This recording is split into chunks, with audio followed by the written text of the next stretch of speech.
Kalau tertanya dengan state owned enterprise dengan national payment gateway ternyata consumer jadi ya reduce welfare-nya, itu berarti ya harusnya nggak diambil. Kalau asing memang lebih baik menyediakan jasa, asing lebih baik menyediakan apa kesejahteraan konsumen gitu ya. Ya kenapa enggak gitu loh. Ya, memang agak liberal, tapi sebenarnya bukan liberal ya, kita based on teori. Which one yang lebih besar memberikan welfare? Which one yang lebih berdampak kepada misalnya that loss, inefficiency dan sebagainya. Jadi bukan masalah kepemilikan, bukan masalah tadi ya nilai-nilai kebangsaan dan sebagainya. Kalau ekonomi ya balikin aja ke teorinya gitu. This is about theory, not about liberal atau apapun. Dan ya memang ya kita punya negara kita berdiri ya di atas nilai-nilai yang kebangsaan, mungkin gotong royong dan sebagainya. Tapi sekali kita lihat kan, karena boleh jadi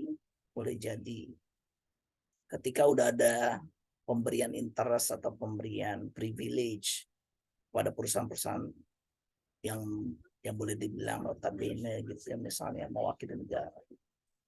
Apakah benar gitu kan ya, masyarakat jadi lebih welfare improving? Apakah benar misalnya state owned enterprise itu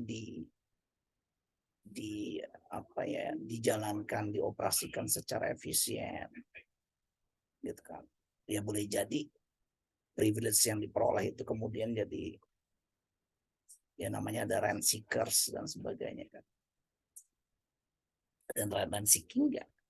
Jadi ada kata-kata di mana kalau dalam trade ya, international trade, cenderung government akan picking the winners gitu kan. Government is always try to picking the winner. Jadi siapa sih perusahaan yang memang memiliki misalnya kelebihan-kelebihan, mereka dikasih privilege misalnya. Ya misalnya nih ya perusahaan baja, atau steel dikasih kesempatan dan sebagainya. Oke, tetapi ya ada kata-kata juga bahwa sometimes yang terjadi adalah the loser picking the government. Yang terjadi justru kebalikan ya, bukan government picking the winner, tapi the loser picking the government. Pada akhirnya government memberikan privilege kepada perusahaan-perusahaan yang memang tidak efisien, perusahaan-perusahaan yang justru malah memperburuk gitu kesejahteraan masyarakat. Ya nanti kita ngomongin tentang market failure ya. Jadi apakah UI terlalu liberal, misalnya saya berkata seperti ini gitu kan, bahwa UI liberal ya, beda sama UGM gitu. Kalau dibandingkan sama UGM, mungkin di sini satu yang ada yang UGM ya, ekonomi kerakyatan. Tapi kata kalau saya ngomong UGM enggak, kita kayak ekonomi kerakyatan juga ya, gitu kan. Kita nggak mau dibilang rural,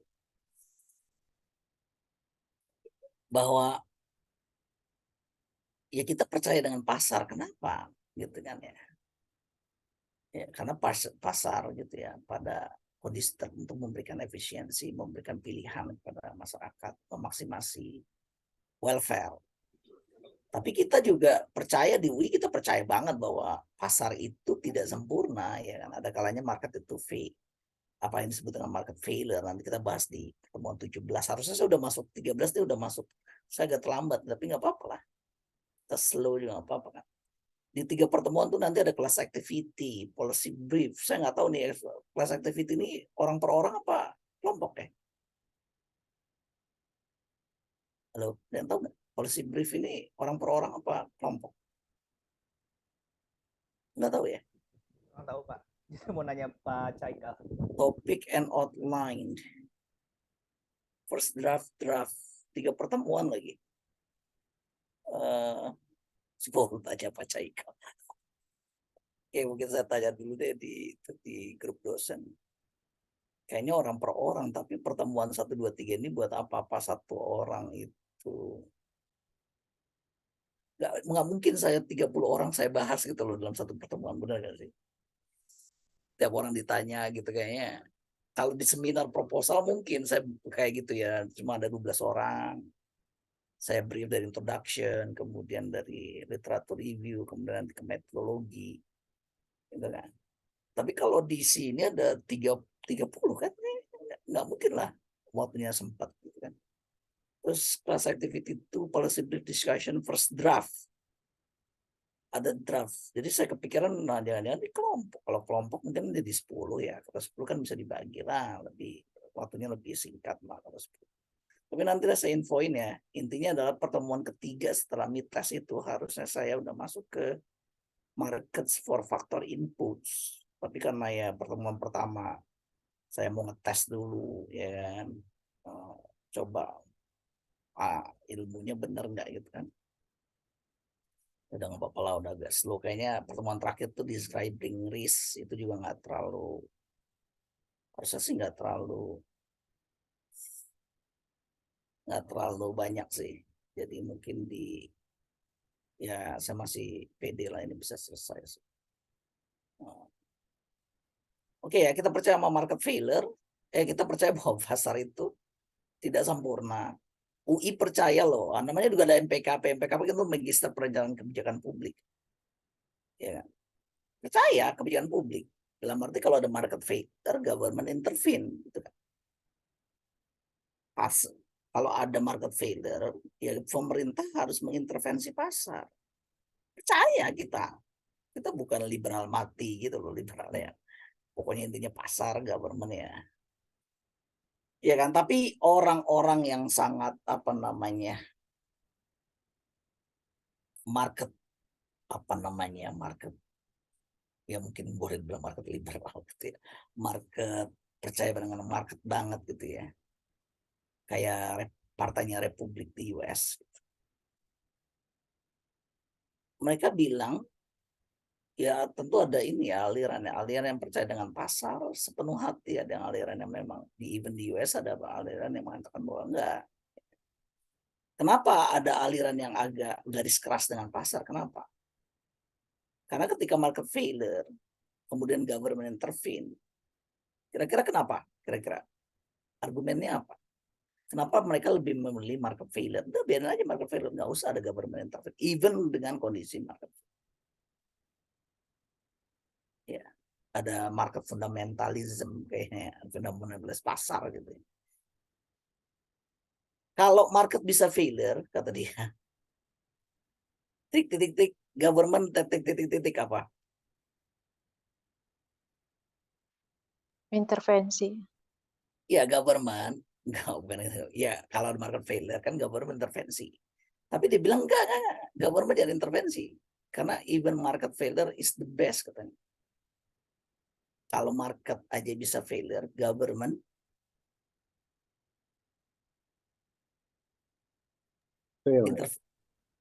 intervention juga bisa fail. Ada namanya government failure. Dan ketika government intervene-nya fail, mereka bilang itu akan lebih berdampak lebih besar lagi bagi kesejahteraan. Itu kenapa ada market fundamentalism. Gitu. Ya kata siapa government nggak bisa fail? Makanya kita MPKP ini UI, ya nggak cuma UI sih, UGM semua juga punya magister kebijakan publik kan. Ya kita itu empowering gitu ya. Dulu kan ini buat pegawai pemerintah kan, MPKP itu kan awalnya kan. Pusat pemerintah daerah. Biar kita bisa empowering kalau bikin kebijakan itu bagaimana caranya dia tidak fail. Jadi kita meminimalisasi government failure dengan memberdayakan, dengan lebih meningkatkan knowledge dari policy makers.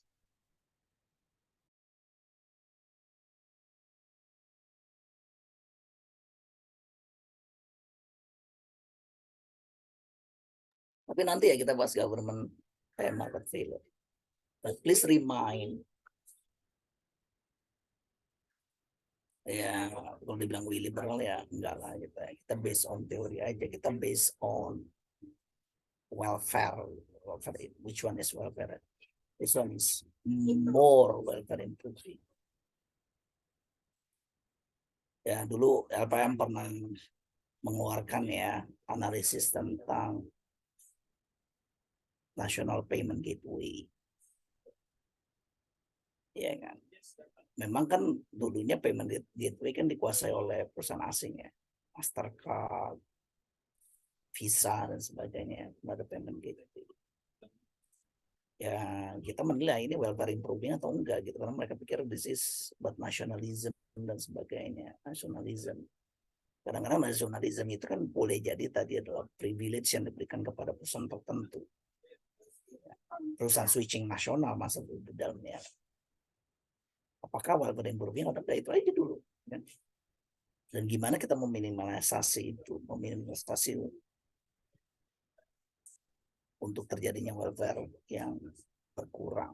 Kalau memang mau jadi nasionalisme yang at least status quo gitu loh, nggak mereduce misalnya consumer sovereignty dan sebagainya.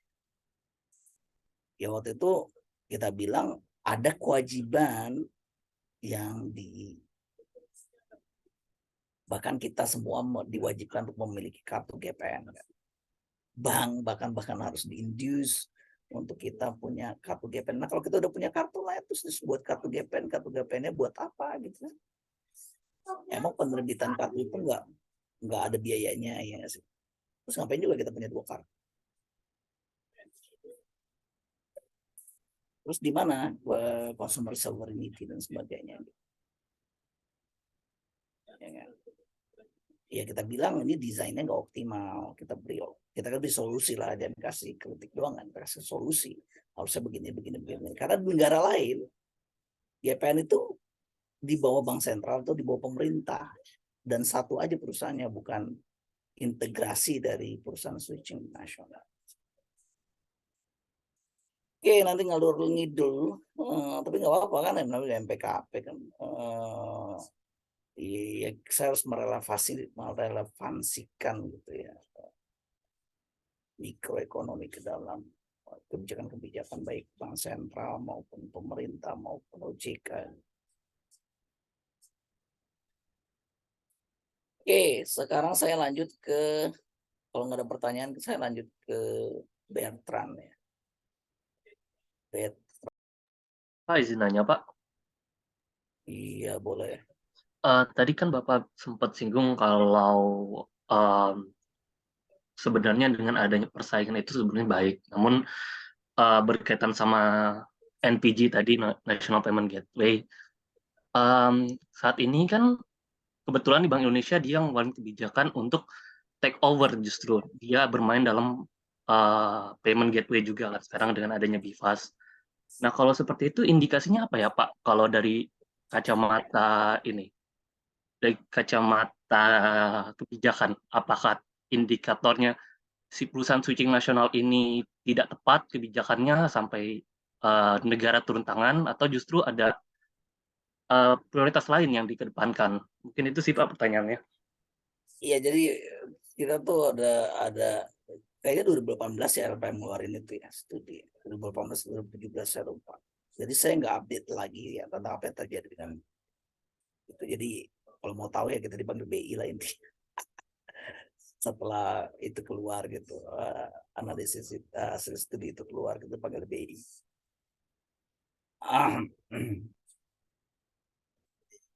Ya intinya sih memang payment gateway, national payment gateway itu penting karena memang data-data kita punya namanya data sovereignty. Mereka bilang bahwa kalau data-datanya ada di perusahaan asing kemungkinan nanti bisa digunakan bla bla bla bla.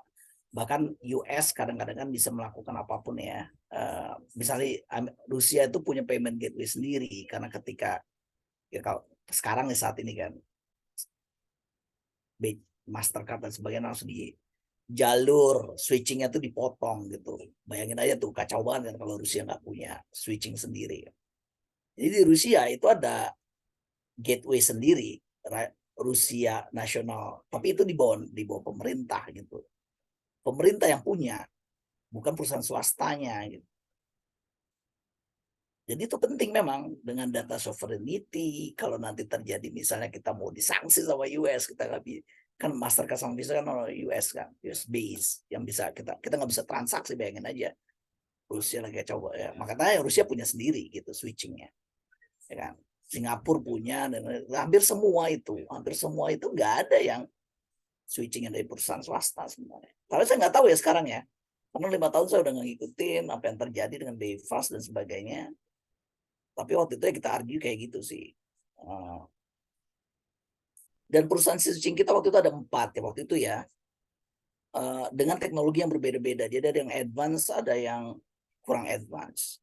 Kemudian BI mau ada interoperability. Oke, itu bagus interoperability ya. Kayak di tol sekarang udah bisa siapapun kan pakai e-money siapapun kan. Tetapi kalau interoperability itu bisa dilakukan kira-kira gimana? Kalau ada 4 dengan teknologi yang berbeda, satunya kualitas tinggi, satunya kualitas rendah, kira-kira bisa interop itu ngikutin yang rendah atau ngikutin yang tinggi? Biar bisa interop. Dia buat standar sendiri, Pak. Jadi keempat switching tadi harus nyamain standarnya. Ya itu kan sekarang ya. Kalau dulu di awal-awal itu kira-kira yang mana yang harus diikutin gitu. Mungkin BI Ya. sudah mengikuti rekomendasi kita kali gitu kan dulu, ya kan. Sedemikian mereka harus punya standar sendiri gitu kan. Yang rendah Pak, ya iyalah, ya kan. Jadi hati-hati maksudnya kalau mau interop pada saat itu. Ya interop apa bisa dilakukan ya diturunin standar ya gitu kan. Ke yang lebih rendah. Tapi bagus lah kita harus apa ya. Misalnya nih banyak konsumer waktu itu bilang kok GPN saya nggak bisa dipakai di luar negeri ya gitu. Jadi even konsumer aja nggak tahu gitu GPN itu dulu ya emang nggak bisa dipakai di luar negeri. Mereka cuma dikasih tahu bank, maaf ya kartunya ATM-nya rusak atau apalah dibohongin sama banknya kan. Banknya juga nggak ngasih tahu dengan benar. Nggak bisa lah kebijakan kayak gitu. Pernah nggak disuruh ganti kartu? Terus nggak dikasih tahu kenapa? Diganti aja kartunya dengan GPN. Terus keluar negeri nggak bisa. Gitu. Nggak, kenapa? Ya gitu loh. Itu kan kebijakan yang pertama kita sebagai konsumen juga nggak tahu bahwa itu. Ini GPN apa, tiba-tiba kartunya diganti. Ya emang BI kan sudah menargetkan itu kan. Menargetkan untuk GPN berapa kartu gitu kan. Tiap bank dikasih kewajiban. Enggak, ya apa, dari sisi ya proses pengambilan kebijakan dan sebagainya itu kan nggak benar. Harusnya kan konsumen dikasih tahu. Dan kita bilang kalau GPN waktu itu nggak bisa dipakai di luar negeri, kita yang keluar negeri harus punya 2 kartu berarti kan, karena GPN-nya wajib. Satu lagi kartu yang bisa dipakai di luar negeri. Jadi punya 2 kartu buat apa? Gitu kan? Ada inefisiensi udah pasti berapa miliar, 100 miliar waktu kita hitung. Ya waktu kita bilang harusnya dikasih choice. Masalah gini, GPN waktu itu ya kartu GPN itu mereka boleh saja tidak diwajibkan kalau mereka misalnya punya paspor. Karena yang punya paspor cenderung akan harus bertransaksi di luar negeri misalnya. Jadi kalau kamu punya paspor ya at least tidak diwajibkan gitu. Kan yang nggak keluar negeri ya nggak apa-apa pakai GPN juga nggak apa-apa, nggak ada ruginya juga. Gitu. Misalnya kita bilang kayak gitu. Jadi kita bilang tidak diwajibkan seluruhnya, ada masyarakat yang mungkin boleh tidak memiliki GPN. Karena itu efisiensi lumayan besar kalau memang nanti punya 2 kartu ngapain juga gitu kan. Tapi pada akhirnya mungkin GPN sekarang udah bisa kali kan. Luar negeri saya nggak tahu.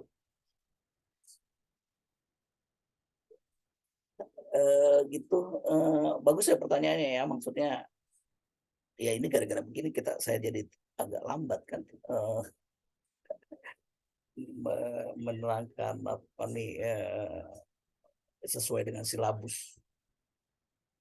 Oke, sekarang kita ke Price ke Bertrand. Turun di anak saya udah ngantuk jadi iseng nggak mencet, sorry.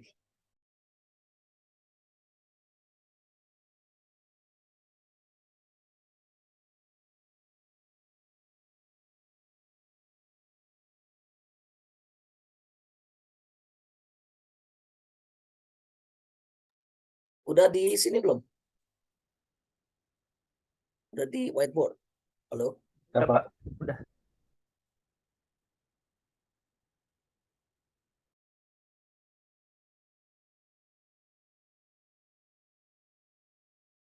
Kalau kita ngomongin game theory, kita punya 3 elemen ya, jangan lupa ya, 3 elemen di neutral gedelan, nanti kakak bisa whiteboard lagi. 3 elemen di game theory ya, walaupun nggak dapat game theory di MPKP nggak dapat game theory. Apa elemennya dalam game, bukan game theory ya, dalam game apa? Pemain, Pak. Players, terus strategi, satu lagi Payoff, Pak. payoff ya. Payoff. Oke. Nah, strategi ini kalau kita main namanya oligopoly games. Kita lagi ngomongin oligopoly games. Itu adalah kalau Korno strateginya itu adalah apa? Quantity. Ya. Strateginya quantity. Tapi kalau Bertrand,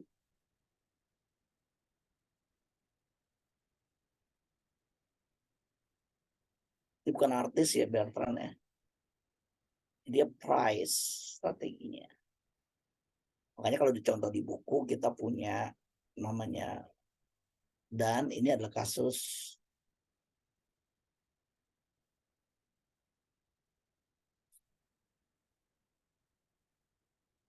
sebenarnya Bertrand ini ada 2 ya. Yang satu saya nggak tahu, satu kayaknya nggak dijelasin sama Pindik.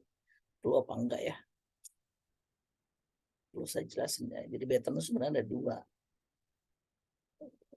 Tunggu saya lihat dulu Pindik apa nggak bisa dilihat ya.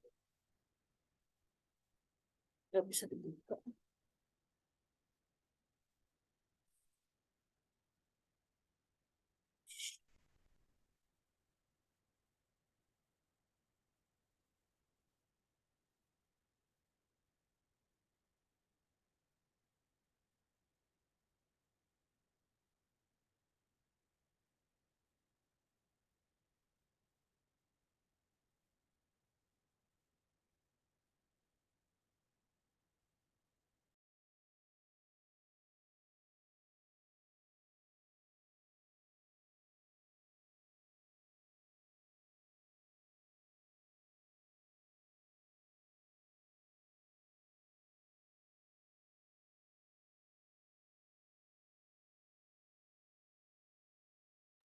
Oh, kita harus ngomongin Stackelberg. Stackelberg di silabus di ini ya, tapi cuma grafik, gimana bisa grafik doang? Monopolistic competition, grafik semua loh ini. Nggak ada mathematics 3. Kalau di silabus itu ada 1, 2, 3 ya. 1 tuh narasi, apa lagi? 2 itu grafik, 3 itu matematiknya.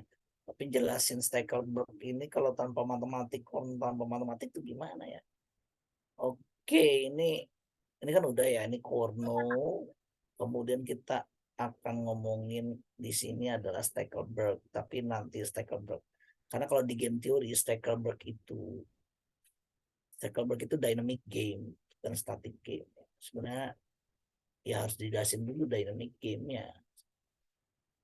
Kemudian ini price competition, homogeneous product. Oh ya, ini udah homogeneous product. Tema harus dijelasin dua ya. Oke, good. Oke, jadi Bertrand itu ada 2. Ya, Bertrandnya ada 2. 1 adalah homogeneous product. Udah di sini ya? Lo? Udah, Pak. Udah, Pak. Udah, Pak. Ya, Satunya sudah, Pak. lagi ada satunya lagi differentiated product. Itu kenapa oligopoli itu bisa homogeneous, bisa differentiated. Ya. Kalau perfect competition, homogeneous. Monopolistic competition, differentiated. Monopoli ya udah pasti homogeneous ya kan. Kecuali monopolinya mau nyiptain beberapa produk ya kan. Tapi itu homogeneous produk. Oligopoli itu bisa homogeneous produk. Jadi kalau homogeneous produk termasuk Korno ini homogeneous produk nih. Ya kan? Homogeneous dia. Jadi ini homogeneous, jadi homogeneous bisa Korno, bisa Bertrand. Sedangkan yang differentiated itu cuma ke Bertrand aja, nggak ada Korno nggak ada differentiated product.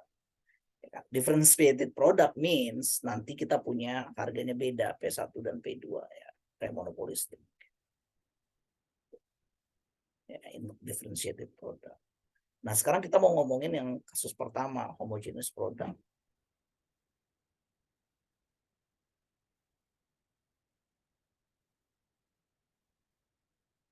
Oke.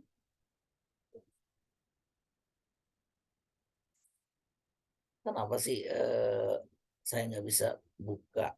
Oh, kan dia itu. Oke.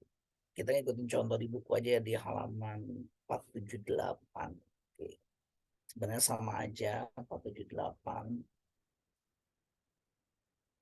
478 ya, page 478. Kita punya P sama aja 30 min Q. Ini sama aja nih, inverse demand ya. Oke. Kemudian tapi MC-nya sekarang ada nih. MC-nya MC1 sama dengan MC2 sama dengan $3. Marginal cost-nya. Which is constant. Ya kan? Constant di $3.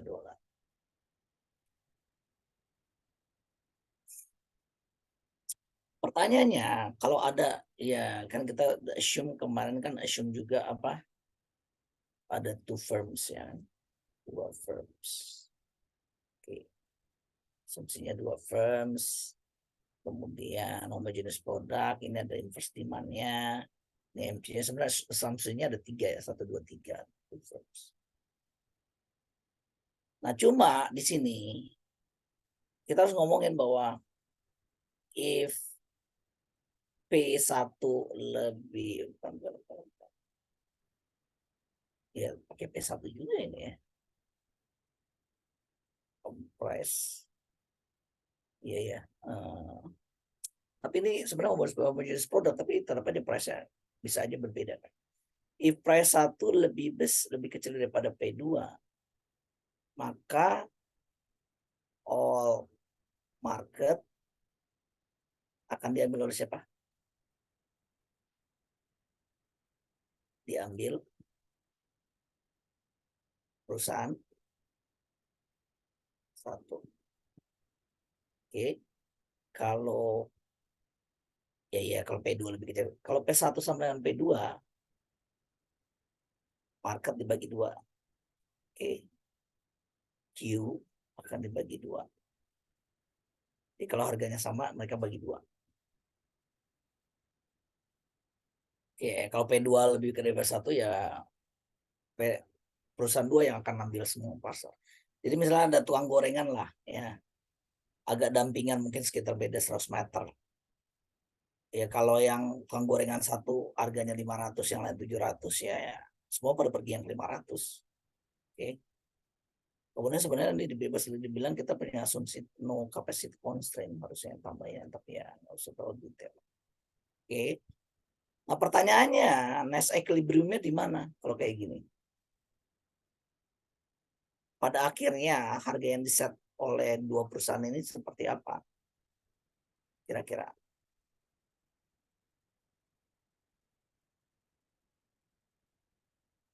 Misal, kalau perusahaan satu ngeset harga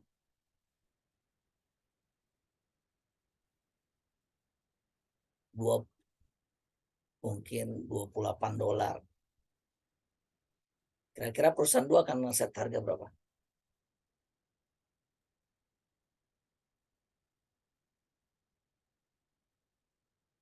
Halo? Kamu kalau ada saingan kamu ngeset harga $28, kamu ngapain?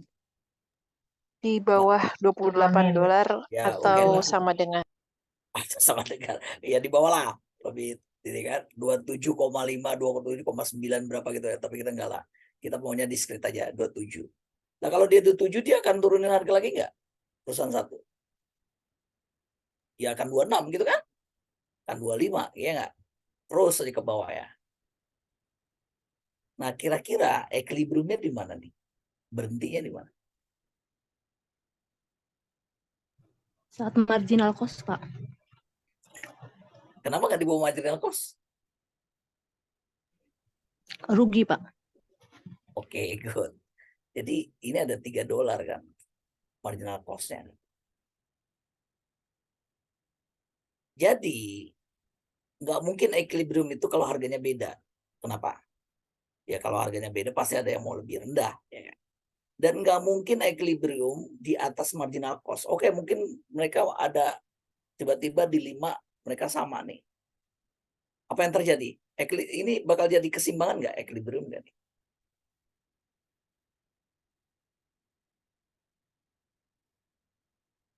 Mereka bersaing loh ya, bukan kolut. Nggak mungkin, karena ada tendensi untuk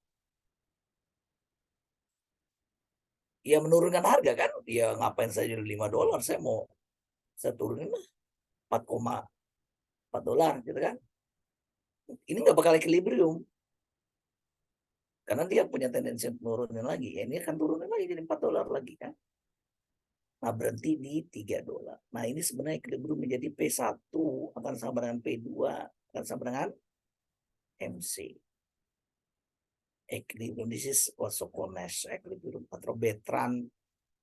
Jadi Bertrand predik harganya akan sama dengan marginal cost. $3. Itu prediksi dari Bertrand homogeneous untuk kasus homogeneous product.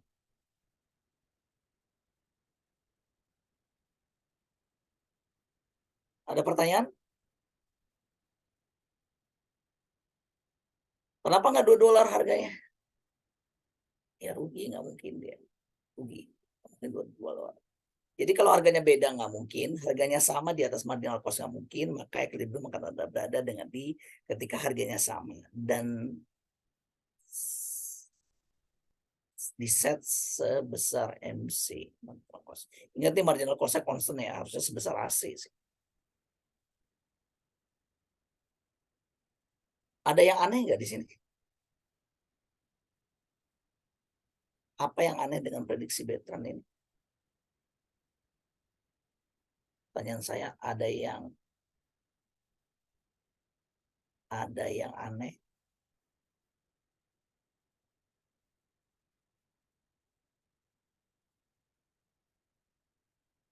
Ada yang aneh dari prediksi Bertrand? Prediksi Bertrand. Ada yang aneh nggak?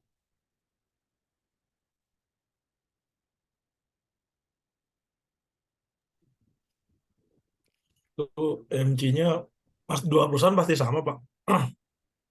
Maksudnya apakah mungkin sama gitu? Ya, kita assume mereka sebenarnya ada common knowledge ya. Ada mereka tahu masing-masing marginal cost masing-masing.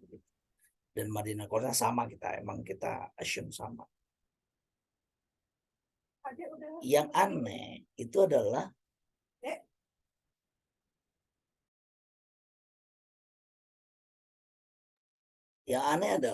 ini ada 2 perusahaan dalam pasar. Yang terjadi apa? Harganya gimana? P1 sama dengan P2 sama dengan P sama dengan MC. Harga di pasar akan sama dengan P sama dengan MC. Kalau P sama dengan MC konstan. Kalau MC sama dengan AC ya. Profitnya berapa sih? Kalau harga sama dengan AC profitnya berapa? Zero economic profit, Pak. Zero economic profit loh. Oke, kalau P sama dengan MC ini harusnya terjadi di mana? Udah saya tekanin terus loh ini. Competitive market, Pak. Perfect competition loh. Loh, wait. Kita lagi ngomongin perfect competition, lagi ngomongin apa? Kita lagi ngomongin duopoli loh ini. Duopoli loh ya. Duopoli, 2 perusahaan doang ada di pasar. Tapi prediksinya Bertrand bilang bahwa harga akan sama dengan MC, which is itu perfect competition. Kayak ada yang disebut dengan Bertrand paradox. Kan ada di ini kali nggak tahu saya. Ada namanya Bertrand paradox. Paradox kenapa? 2 perusahaan di pasar, tapi keseimbangannya perfect competition. Dan kenapa disebut Bertrand? Karena secara realitas tidak terbukti. Ya, most atau kebanyakan ya data-data atau data pasar tidak demikian. Data pasar ya bilang P cenderungnya lebih besar dari MC ketika hanya few firms. Jadi prediksinya nggak benar. Ingat ya, economic teori itu. Waduh, saya lupa ngomongin ya. Ini harus sudah dari awal. Kita butuh teori ekonomi buat apa sih? Model ekonomi ini buat apa sih? Teori model-model ekonomi yang kita punya ini buat apa sih? Mas Mbak tuh butuh teori buat apa? Melihat fenomena pasar, Pak. Melihat aja. Menganalisis juga, Pak. Memvalidasi. Menganalisis. Prediksi, Pak. Oke, berarti kita gunanya teori ekonomi itu adalah tadi ya, kita ya understanding dan memahami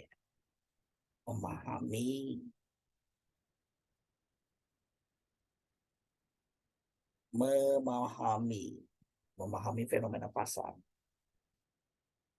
Ya, dengan teori ya, fenomena. Kemudian satunya lagi adalah melakukan memprediksi economic agent behavior, memprediksi behavior atau decision tiap agen ekonomi. Ini gunanya apa? Gunanya economic model kan? Gunanya. Nah, kalau model ekonomi tidak bisa memprediksi, ya, atau namanya kita punya validitasnya itu tergantung dari power of prediction. Kalau prediksinya nggak benar, ya model ekonominya harus di-refine. Kalau nggak benar atau kurang, powernya kurang, atau malah rendah gitu ya, model ekonomi harus di-refine, harus direvisi.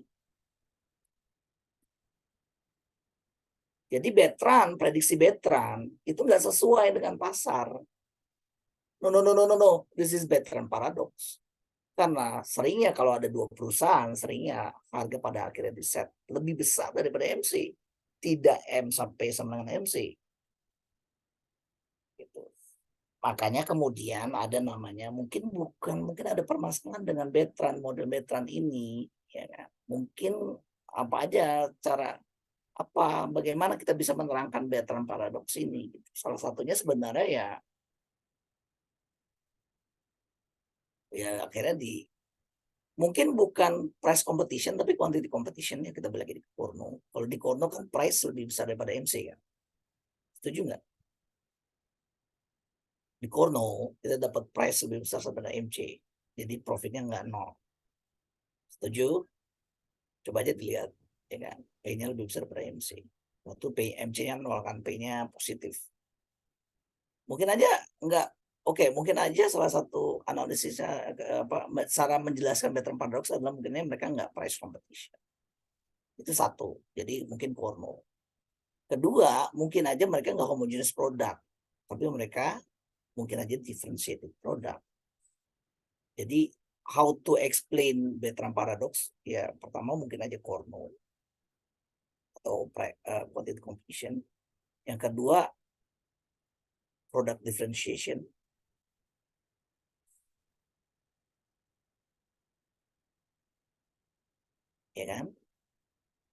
Yang ketiga sebenarnya ada 4. Yang ketiga kira-kira apa?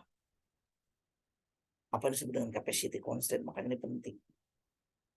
Jadi boleh jadi mereka punya capacity constraint. Yang keempat itu adalah dynamic. Makanya kita ngomongin Stackelberg di sini nanti.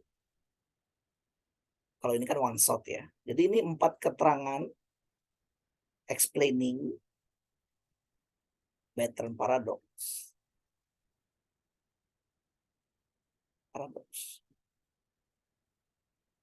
Mungkin aja mereka quantity competition, mungkin aja terjadi product definition, mungkin aja ada capacity constraint, mungkin aja ada dynamic interaction.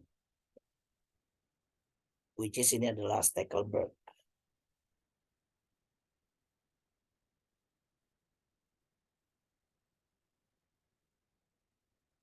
Ingat di Cornell kita dapat P lebih besar pada MC. Yang product differentiation akan dijelaskan berikutnya.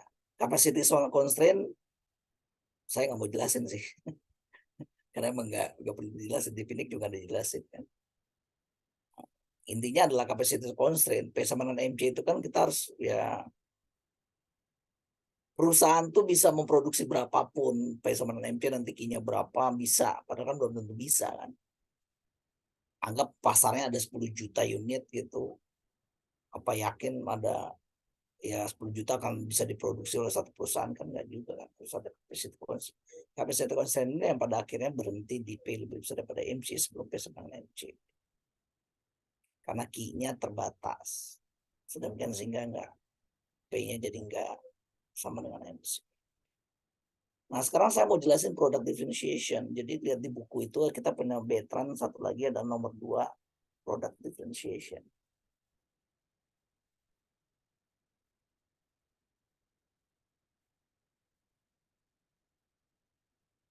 Product differentiation. Oke.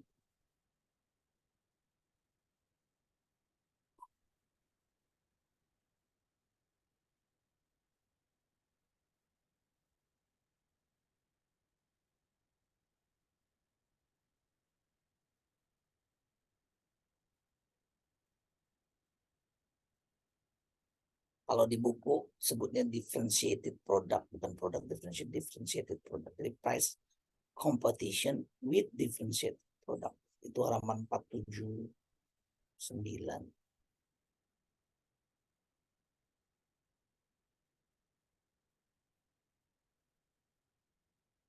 Oke, sekarang kita punya Q1. Assume sama ya, asumsinya ya. Tapi sekarang kita punya Q1 sama dengan Q2 sama dengan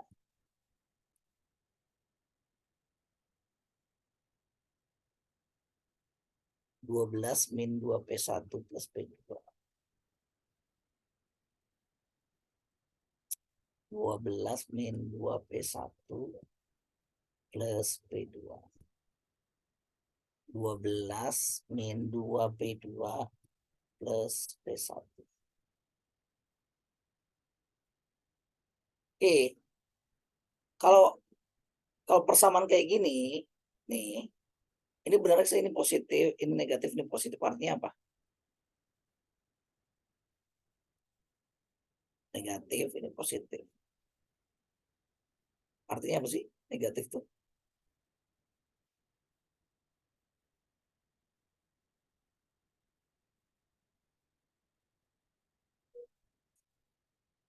Saya nggak suka pakai Q1 gede ya.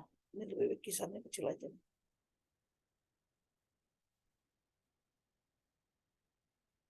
Apa?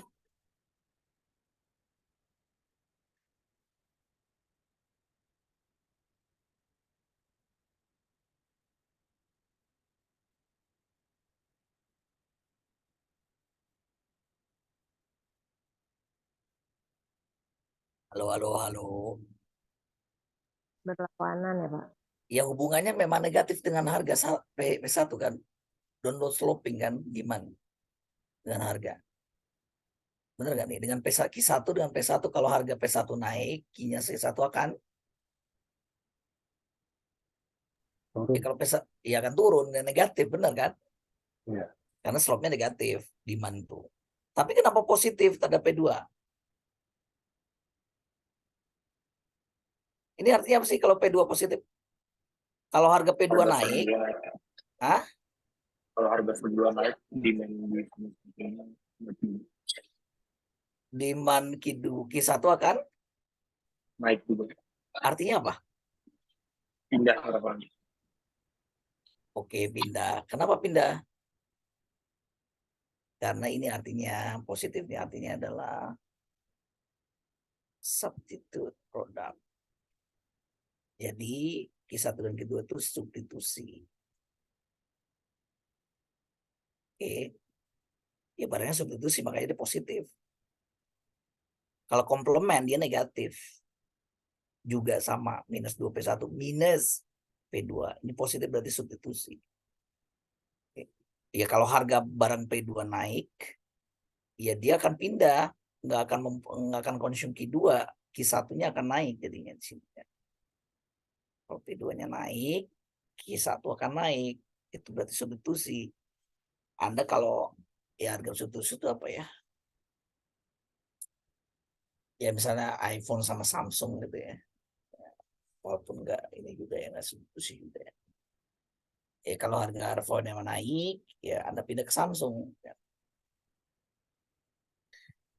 Oke. Nah sekarang gimana nih solusinya? Mencari solusinya gimana? Mirip sama apa? Mirip sama Korno. Cara nyari solusinya ya. Berarti kita harus cari, ya udah kita coba dulu perusahaan 1P1. TR1 min TC1. Apa? Ya pertama ya kita analisis dulu P1 perusahaan 1. Oke. Gimana? P1 sama dengan TR1 min TC1. Apa? TR1 apa? P1 kali Q1. P1 kali Q1 minus MC1 kali Q1. Ingat ya, ini mereka bersaing dalam harga. Berarti kita nyari harganya. Ya, kalau nyari harganya berarti nanti dopi per dopi 1, bukan doki. Kalau di Korno kita pakai quantity, kita nyari key optimalnya dopi per doki. Ya, ini kita akan kasih tahu bahwa ini akan jadi dopi per dope. Ingat ya, kalau dopi per dope, ini berarti kita cari harganya. Cari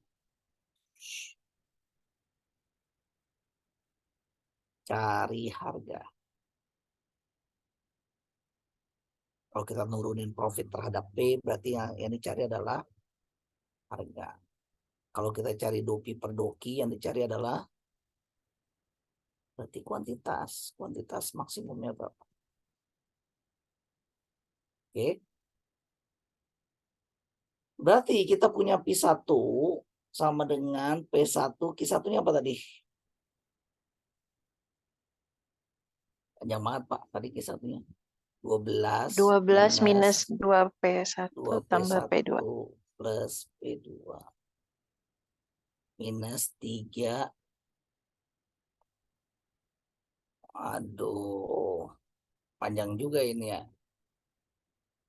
Bener gak nih? Bisa jadi ragu ya. 2P1 plus P2. Oke, jadi P1 sama dengan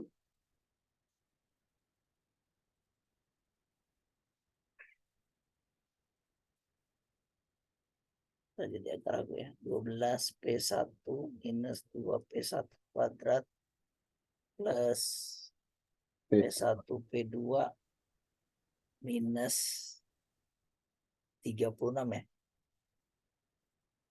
36 plus 6P1 minus 3. Yang bisa ini sama ini udah ya. Ya udah, berarti P1 sama dengan minus 2P1 kuadrat dulu sebutin ya. Plus 18P1 plus P1P2 minus 3P2 minus 36 gitu ya. Oke, terus berarti kita cari 2P per 2P1. Oke, 2P1 per 2P1. Hasilnya apa? 2P1 per 2P1 sama dengan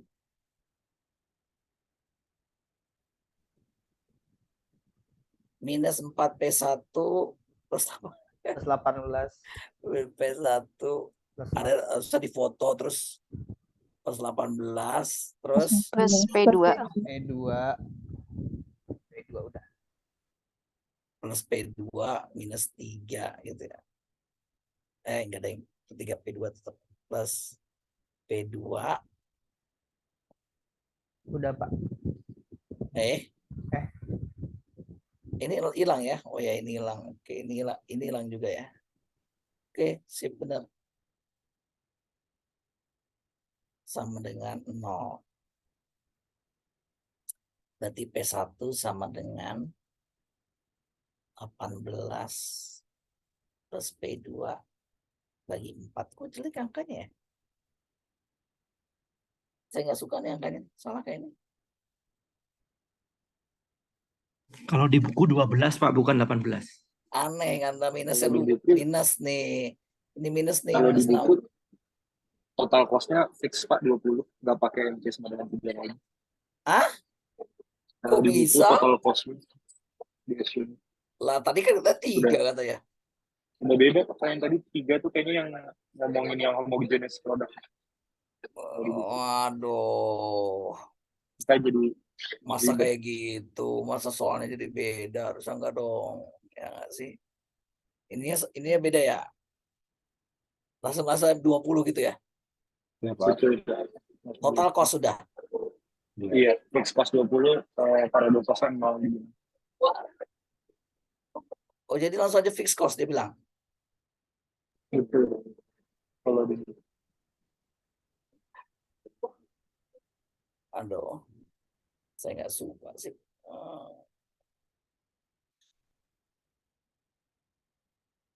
Iya, yang lebih general sih ini ya. Kalau itu kan nggak general ya. Jadi fixed cost, variable cost-nya 0 ya iya. Jadi nggak kali Q. Tetap aja fixed cost. Ingat ya, ini variable cost jelas karena kali Q ya. Dikali Q berarti total cost per variable cost. Tapi ini variable cost doang. Nggak ada fixed cost. Kalau di buku fixed cost doang. Nggak ada variable cost. Ya kalau diturunin hilang. Ada 20. Jadi tetap ada 12P1. Ya karena ke depan-depan bakal begitu ya, ya kita ngikutin aja. Berarti sekarang kita ini nggak apa-apa nggak dihilangin ya, tapi ini in general ya kita akan dapat ini sebenarnya ya. Oke, kalau MC-nya 3, tapi kita sekarang punya P1 yang beda 12 berarti sorry. P1 kali Q1 minus 20 gitu ya langsung ya. Ingat ini adalah karena ini fixed cost-nya. Nanti di ujian beda-beda loh ya. Entah fixed cost-nya, variable cost-nya 0. Itu dari buku Pindik. Ya saya bisa bikin soal variable cost yang ada, fixed cost yang ada, bisa pakai total cost, bisa apa. Tapi be careful aja. Oh ini sebenarnya minus total cost intinya. Gimana nanti dapetin total cost-nya.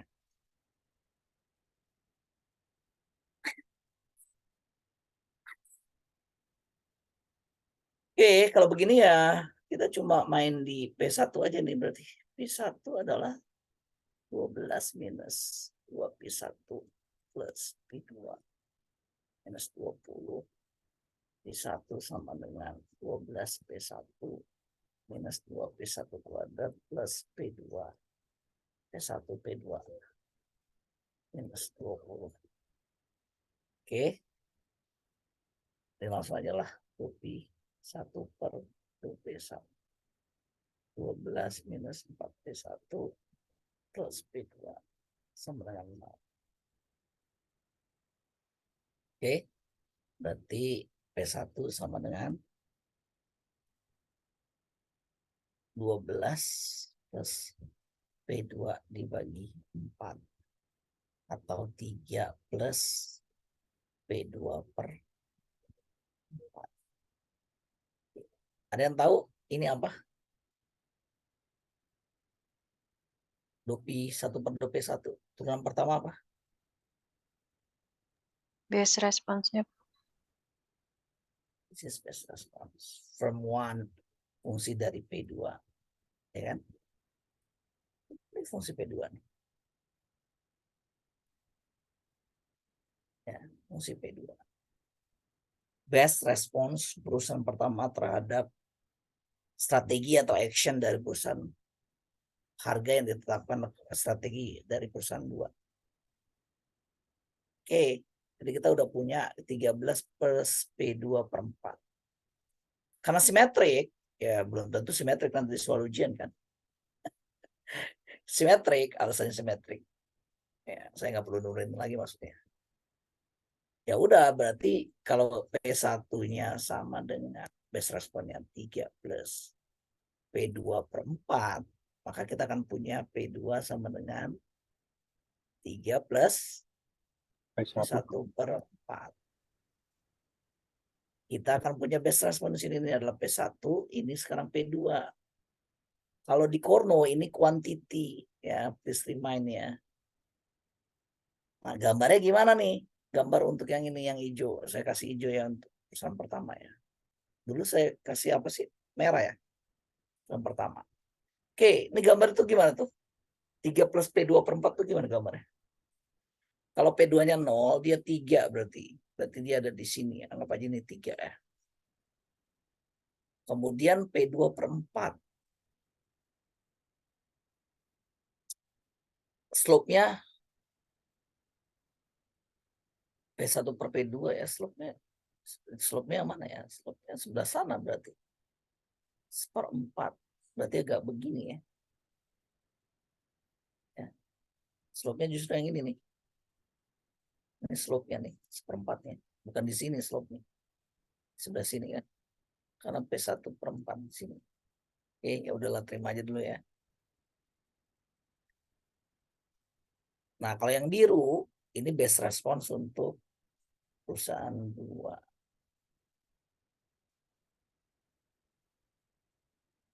Tiganya ini. Oke. Nah, ini baru enak nih, P1 per 4, ya kan. Jadi dia 1/4 slope-nya. Nah, ini 1/4 ini. Lihat, nah. Kalau yang hijau itu 1/4-nya di sebelah sini. Ini 1/4.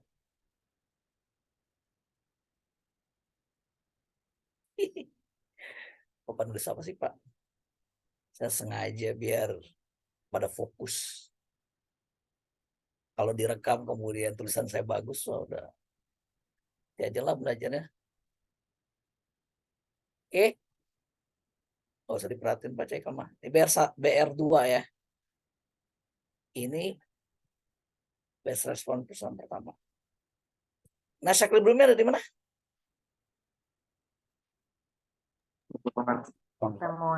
Ingat, ini udah pasti Nash equilibrium. Nash equilibrium itu adalah mutual best response. Di mana itu kira-kira? Gimana nyarinya? Ya dimasukin aja ini, di insert ke sini. Oke, kita cari equilibriumnya. Nash equilibriumnya. Berarti P1 sama dengan 3 plus P2-nya adalah P2-nya ada 3 juga ya. 3 plus P1 per 4 dibagi 4. Berarti P1 sama dengan 12 per 4 jadi 15 per 4 ya. plus P1 per 16. Jangan lupa ya, banyak salah di sini ya. Ingat di P2. Best responnya P2.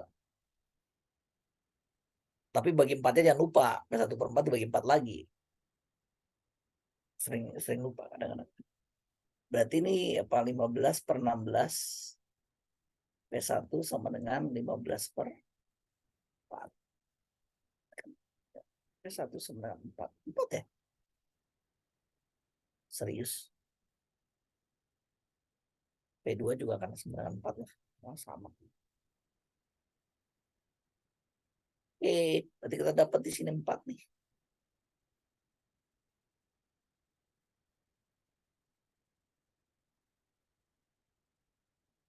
Tuh. Jadi P1 star, P2 star sama dengan 4,4. Ada pertanyaan?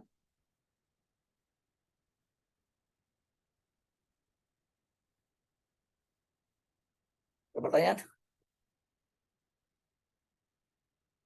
Jadi dua-duanya akan charging 4. Nah ini jadi nggak jelas kan pattern paradoksnya sekarang. Gara-gara fixed cost bukan marginal cost. Ya. Nggak suka kan. Ya at least P-nya pasti lebih besar daripada marginal cost. Karena marginal cost-nya 0 kan ini berarti. Lebih tinggi daripada marginal cost ketika differentiated product. Saya nggak suka nih, harusnya MC-nya kasih tahu 3. Nanti dapat equilibriumnya. Mungkin PR aja kali ini. Saya belum pernah ngasih PR kan. Coba PR cari ya. Cari dan gambar.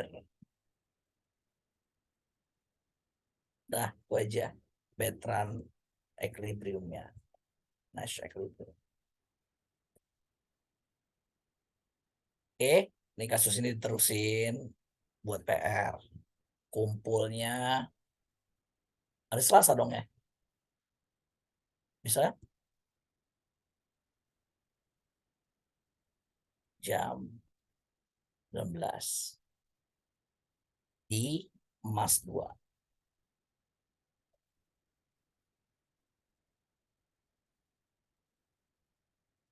Kasih tahu yang nggak masuk, ada PR. Cari dan gambar Nash equilibrium. Ya ini cari juga nomor 2 kan. Cari profit, P1, P2, cari P, cari Q, semua dicarilah simbangannya. Ya Q-nya kan cari Q1, Q2 berarti kan.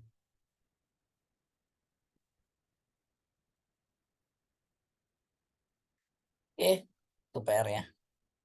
Udah saya turunin nih. Ada pertanyaan?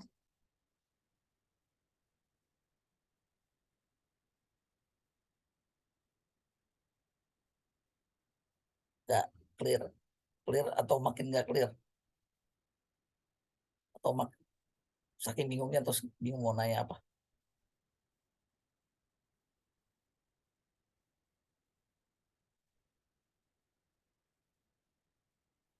Oke, ngapain kita? Habis Bertrand. Business dilemma gitu ya. Oke, sekarang kita nyari harusnya kita nyari key-nya kan. Oke, berarti kita nyari key-nya nih. Key-nya berapa? Q1 sama dengan 12 minus 2P1 plus P2. Berarti Q1-nya berapa? 12 minus 8 plus 4. Berapa saudara? 8 ya? 8. Itu ya pasti Q2-nya sama lah. 8. Berarti Q-nya berapa? 16. Q besarnya.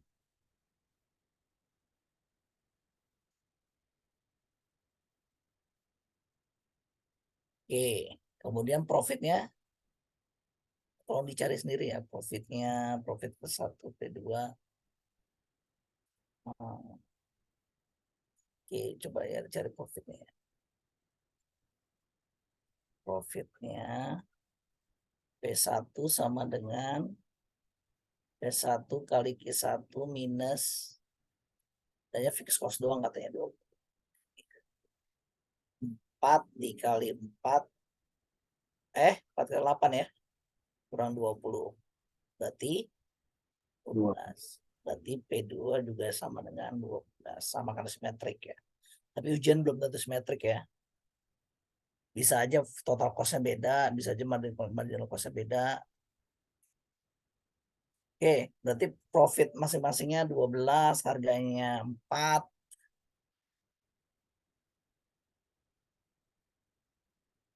Sekarang pertanyaannya bagaimana kalau mereka collude? Kalau mereka kan gitu ya, pertanyaannya pasti. Gimana kalau mereka collude? Equilibriumnya di mana?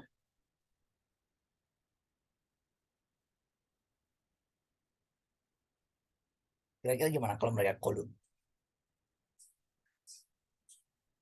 Kalau collude kan mereka jadi monopoli ya. Ada bedanya nggak Q1 sama Q2? Abang kamu tuh nggak tidur dari tadi kayaknya. Ada bedanya nggak Q1 Q2?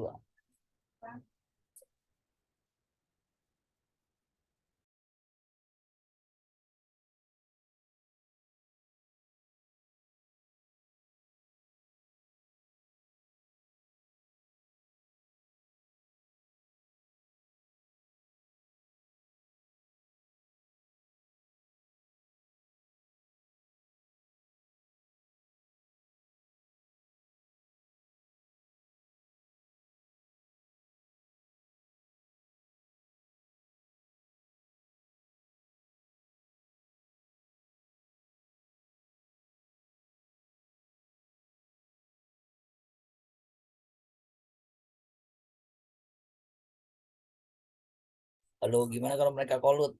Darinya gimana?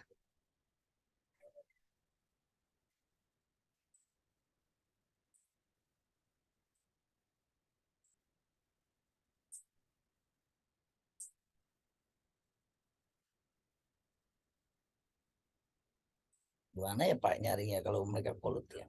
Ada perbedaan produk nggak?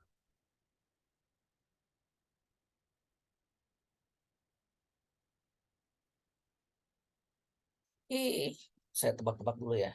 Kayaknya begini deh harus. Kalau mereka collude, ya ini Q1 sama dengan 12 minus 2P. Jadi P nggak ada P1 plus P. Ya P1 sama dengan P2 sama dengan P kalau collude kan. Jadi harganya cuma 1. Q2 ini kan sama dengan Q kan. Sebenarnya sama-sama Q. Tapi karena ini Q1 Q2 ya kita bedain dulu ya. 12 minus 2P plus P. Bapak ngapain sih Bapak itu? Ketambahin aja kan jadi Q ya nih. Q1 tambah Q2 kan Q kan ya. 24. Ya ini kan jadi minus P kan. Jadi minus 2 minus P jadi minus 2P. Benar nggak? Halo? Iya, Pak. Minus 4P plus 2P ya minus 2P kan. Setuju ya? Setuju nggak sih? Betul, Pak. Setuju, Pak. Oke. Nah masalahnya sekarang kalau fixed cost-nya itu harus digabung apa enggak itu yang saya bilang kan. Pertanyaannya kalau dia monopoli oke kita punya Q sama 24 minus 2P tapi ya sekarang kita pi kolut ya atau pi monopoli lah saya anggap ya. Kita punya TR cuma TR sama minus TC. Masalahnya TC-nya ini apa? Fixed cost. Enggak ngaruh sih pas diturunin ya. Fixed cost 1 plus fixed cost 2 jadi 40. Ya kan masuknya 20 ya? Jadi apakah jadi 40 itu total cost-nya? Atau gimana kan? Tapi nggak ngaruh sih karena dia nggak ada variable cost. P kali Q besar minus, anggap aja 40 dulu ya. Berarti PM sama dengan P kali Q-nya berapa tadi? 24 minus 2P minus 40. 2PM per 2P sama dengan 24 minus 2. 4P. 4P ini kan minus 2P kuadrat. Oh Kan? iya. Sama dengan 0. 4P sama dengan 24. P sama dengan 6. Bener kan? 24 bagi 4 6 ya? Ini P monopolinya 6. Kalau P monopolinya 6, Q-nya berapa? Minus 12, Q-nya 12 ya. Tadi yang veteran berapa? P-nya berapa? 4 ya. QM-nya berapa? Q besar. 16 kan? Q-nya 16 kan? Jadi harga monopoli lebih tinggi. Benar kan? Jadi kalau Bapak Ibu Mas Mbak ngecek benar apa enggak jawaban, jadi monopoli harganya pasti lebih tinggi, kuantitasnya lebih Rendah. rendah. Udah kayaknya udah bener deh ini. Tapi profitnya berapa? Nah masalahnya profitnya nih. Karena kita minus 20 apa minus 40 gitu kan. Oke, kita udah punya PM, P monopolinya 6, QM-nya berapa tadi? 12. Profitnya 6 kali 12 dikurang 40 gitu kan harusnya. 72 kurang 40 berarti berapa? 32. 32 ya. Tapi kan dibagi 2. Karena mereka sebenarnya 2 perusahaan. Berarti P1, P2-nya jadi 16. Masing-masing bagi 2. Oke, ini monopoli. Kalau veteran, P1-nya sama dengan P2 sama dengan 4. Q1-nya sama dengan Q2 sama dengan berapa? 16. 6 atau Q-nya sama dengan berapa? 12. Ya. 8 itu 16 Pak tadi. Oh ini 16 ini 8 ya. Sorry. 16. P-nya berapa tadi? Udah dicari kan? 12, Pak. 12. 12. 4 kali Masing-masing 12. 4 kali 8 dikurang 20 kurang ya. 20 ya, berarti P. Tapi saya belum nyari ya. Belum nyari di sini. Ini nih ya. Oke, P-nya 12. 12. Kayaknya benar deh di buku segini deh. Oke, berarti kita korek ya. Fixed cost-nya ditambah.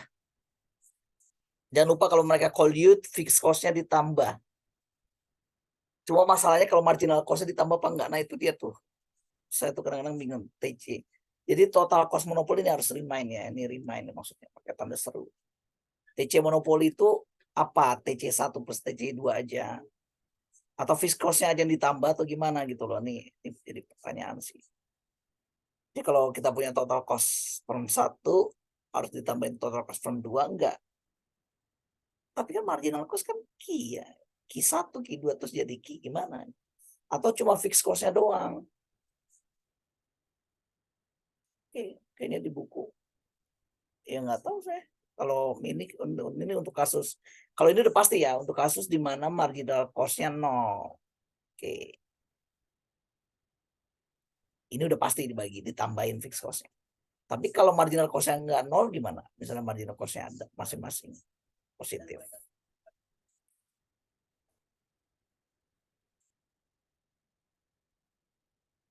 Misalnya nih ya. Misalnya 2 kali Q1. Misal 20 minus 2 kali Q1. Kemudian satu lagi 20 minus 2 kali gitu. Apakah jadi minus 4? 40 minus 4 Q1 gitu loh. Misalnya kita punya total cost 1 itu adalah 20 minus 2 Q1.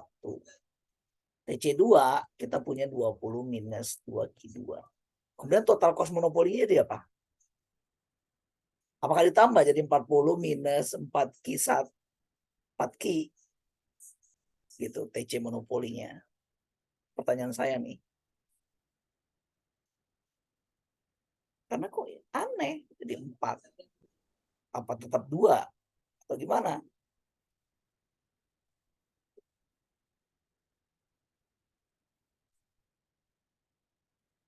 Ini kan berarti marginal cost. Karena ada di buku sebenarnya dia nggak. Ini jadi pertanyaan ya. Mudah-mudahan di Pindik ada kali yang kayak gini. Ya total cost bisa banyak ya bentuknya ya. Bahkan saya bisa bikin buat ujian misalnya. Gini. Melengkung ya. Ini gimana lagi nih kalau kayak gini. Total cost monopolinya gimana? Misalnya beda. Jangan beda lah. Gimana dah? Ditambahin. Lucu gitu kalau marginal cost ditambahin. Tapi kalau fixed cost memang di Pindik jelas. Kalau fixed cost doang, marginal cost nggak ada, fixed costnya ditambah ya. Ini udah jelas nih total costnya ditambah nih. Ini udah bener nih. Nih, karena nggak ada marginal cost. Ini udah korek, udah bener. Oke ya, jadi kita punya kalau monopoli kalau di Bertrand Collud, ini kesimpulannya sih. Ini kalau Collud kita punya harganya 6, 12, 32. Oke. Kalau di gambar ini mana monopoli? Monopoli equilibrium ada di mana?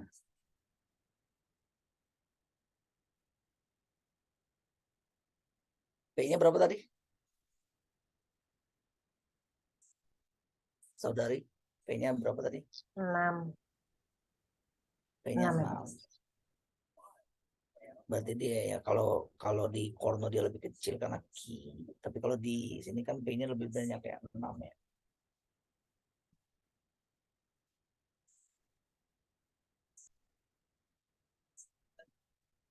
Nih ada di sini. Equilibrium Collud.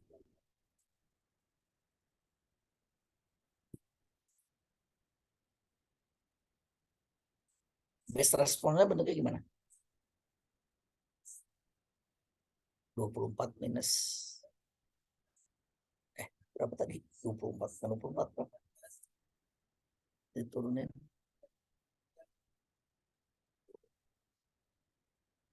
Ini kan. Serius cuma gitu doang. Ya P96 aja langsung titik ya. Gak kayak Korno.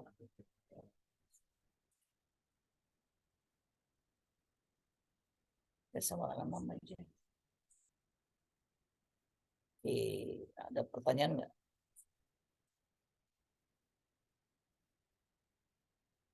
Six.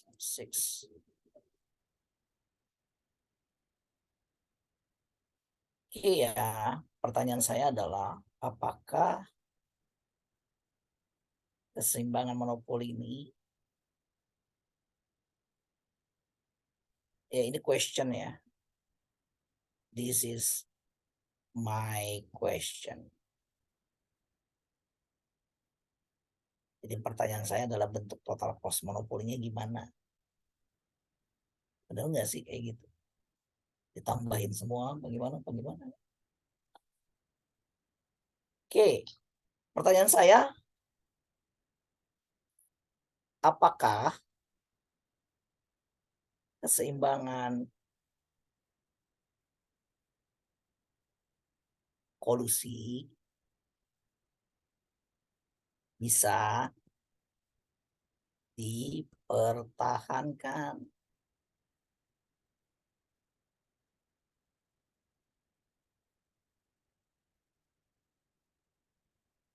Jawabannya apa? Enggak, Pak. Enggak. Jadi kalau kebanyakan ya implicit collision itu kebanyakan pada akhirnya bubar. Jadi mempertahankan kolusi itu memang susah. Kenapa susah, Ki? Kenapa susah dipertahankan? Ya, menjawabnya no. Kenapa? Kalau nggak ada binding kontrak kan, kalau di Pindik bilangnya gitu. Kalau nggak ada binding kontrak, tanda tangan semua. Ya. Kenapa sih? Kalau Coba curang beri lebih gambar. untung. Kalau curang lebih untung, oke. Tapi buktikan untungnya di mana. Coba kita lihat di sini deh. Kalau kita lihat best response-nya, kira-kira kalau P1 set 6, best response-nya emang berapa sih harusnya? Best response perusahaan 2 tuh yang mana warnanya? Biru. Biru, harusnya dia di 6 nggak best response-nya? Di sini kan? Enggak, Pak. Di sini. Harusnya dia setnya nggak 6, berapa nih? Ya lebih dari 6 lah, sekitar 4, mungkin 5 ya, sekitar 5. Enggak, sebenarnya enggak. Dia akan lebih untung kalau dia set nggak di 6 untuk perusahaan 2. Jadi set di sini nih. Dia akan deviate ke sini price-nya. Deviate, mereka akan kurang. Ya oke lah lu pada 6 ya semua. Gue mau nurunin harga aja. Karena kalau dia nurunin harga, ya kuantitinya akan lebih banyak kemana? Kalau P2 nurunin harga ke 5, yang P1-nya 6. Anggap nih 5 ya, anggap aja. Tapi bukan 5, coba dimasukin ke best response. Harusnya 4, mana sih best response-nya? Ini kan? Kalau P2-nya 6, 3, 1,5, 4,5, salah, sorry. 4,5. Bukan 5, 4,5. Mana tadi gambarnya? 4,5. Sorry, ini bukan 5, 4,5. Oh, dimasukin ya. 4,5 ya. 4.5. Harusnya 4,5, enggak 6. Kenapa dengan 4,5 dia mau masing-masing profit? Jadi dia lebih baik debit. Nah, kalau di buku itu ada namanya nanti prisoner's dilemma. Masalahnya itu nggak dynamic kalau di buku pakai prisoner's dilemma, itu nggak dynamic. Jadi cuma di assume aja sama di buku. Ya, deviasi atau mencurangi kolusi lebih menguntungkan. Nah, kalau di buku kita pakai namanya nanti di matrix, padahal nggak begitu amat harusnya. Jadi di pendek langsung aja dibuat kayak gini. Padahal kan harusnya nggak begini. Ada dynamicnya, ada best response. Ini perusahaan 1, perusahaan 2, dia set harga.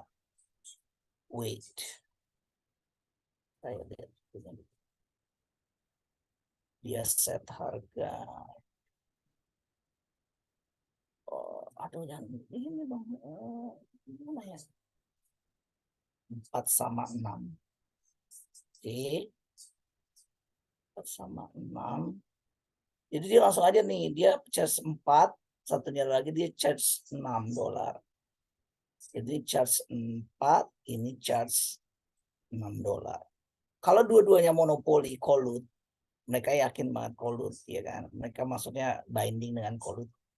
Jadi perusahaan 1 saya anggap kayak biru ya, perusahaan 2 saya pasti hijau biar lebih beda. Oke. Tadi 4 berapa profitnya? Kalau $4, $4 ini kan Bertrand kan? 12 sama 12, dulunya dapat 12 kan profit kan? Ingat payoff-nya ini bentuknya profit. Payoff di game ini ada bentuknya profit. Oke. Kalau di monopoli 66, tahu berapa tadi? 16. 16.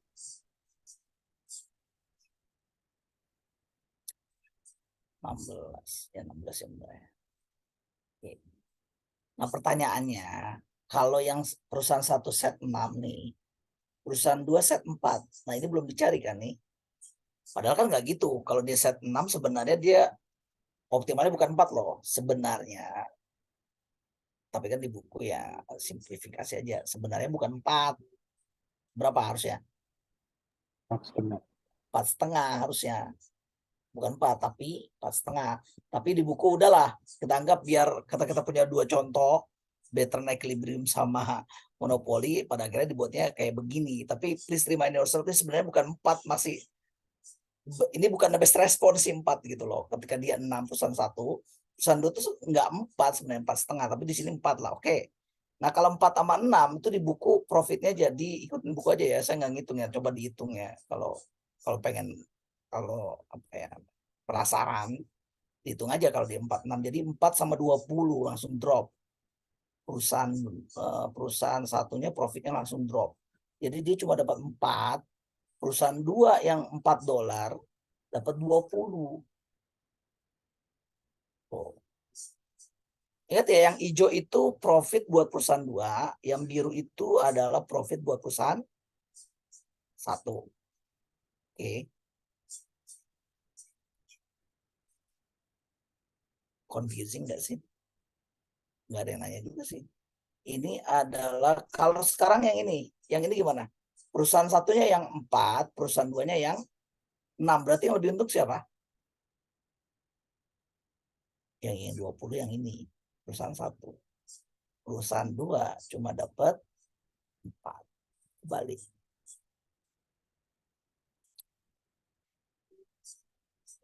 Ada yang nanya ini matrix dapat dari mana? $4 itu Bertrand Equilibrium. $6 itu adalah monokolusi equilibrium. Jadi ini kolusi equilibrium nih. Aduh ya Mbak, saya merahin dulu deh. Ini kolusi equilibrium. Ini Bertrand Equilibrium. Yang 4 sama 6 sama 4 ini itu adalah kalau kolusinya, kalau ada yang deviate. Karena ketika dia deviate, ngapain saya set 6 kan? Perusahaan 2 yang deviate nih. Kalau di sini yang deviate yang perusahaan 2 nih. Perusahaan 2 akhirnya ngapain saya 6 juga? Saya deviate aja ke 4. Karena kalau dengan 4 saya dapat 20 kan. Jadi ini kalau yang ini yang deviate adalah perusahaan 1. Deviate dari kolusi. Jadi pertanyaan kenapa kolusi nggak sustain? Karena ya lebih baik saya lebih baik pindah ke sini kan bagi perusahaan 2 kan. Daripada dapat 16, saya lebih baik dapat 20. Saya pindah dari $6 ke $4. Perusahaan 1 juga, saya lebih baik pindah dari $6 ini. Mana sih tadi? Dari 16 ini, saya akan deviate ke $20 ke 4.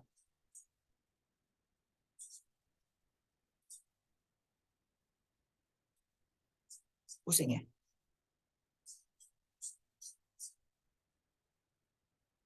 Kalau nggak ngaku pusing, saya terusin. Oke.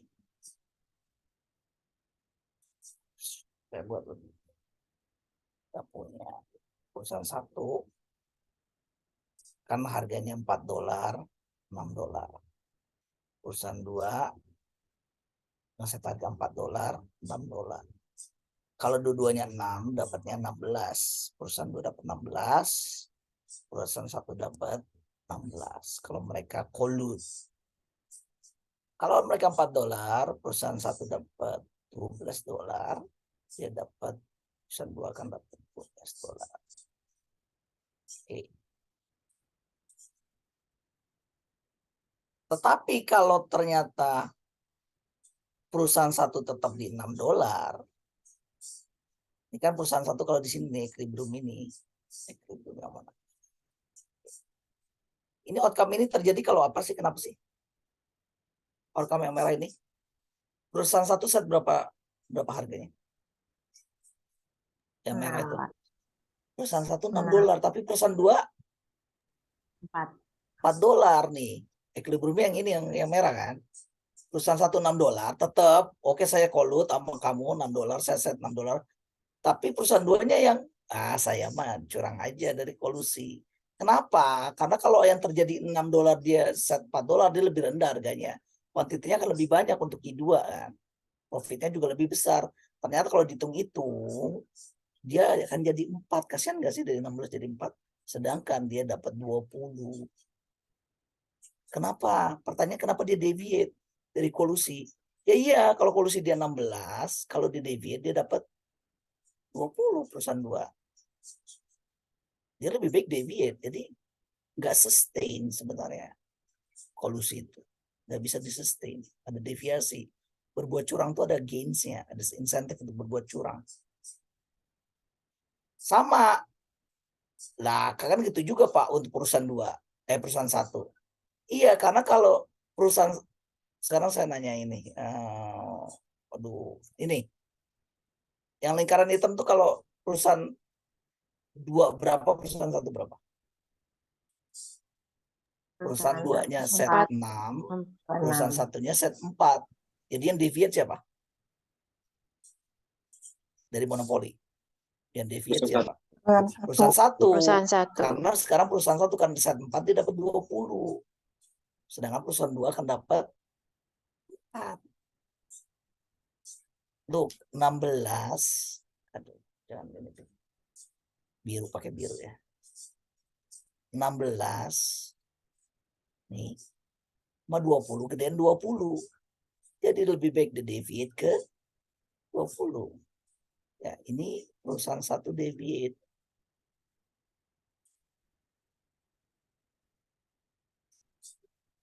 Yang hijau ini perusahaan 2 yang deviate. Kenapa dia deviate? Ya, gainnya lebih gede 20 daripada 16. Tapi sebenarnya equilibriumnya ada di mana yang equilibrium? Kalau monopoli nggak equilibrium, kolusi nggak karena equilibriumnya ada di mana? Boleh saya tanya nggak equilibriumnya ada? Nash equilibriumnya ada di mana? Di mana Nash?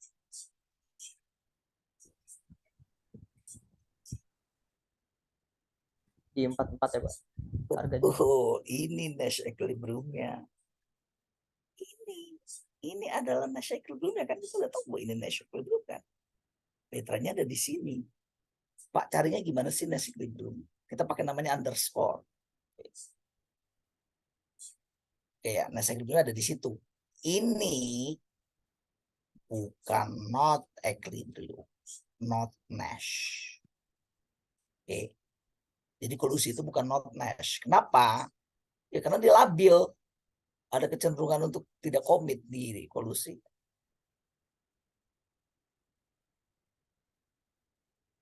Oke, caranya gimana? Cara dapetin Nash equilibrium kalau pakai matriks. Ini namanya static game kalau di game teori.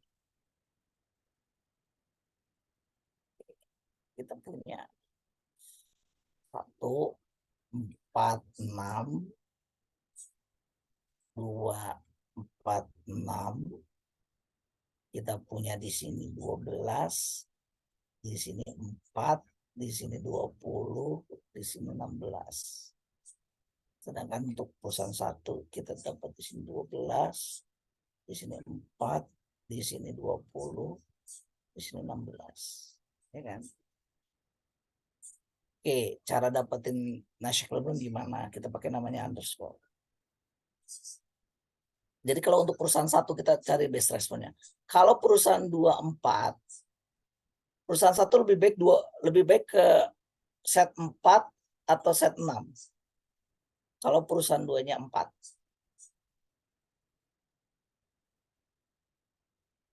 Set harga 4 atau set harga 6? Hah?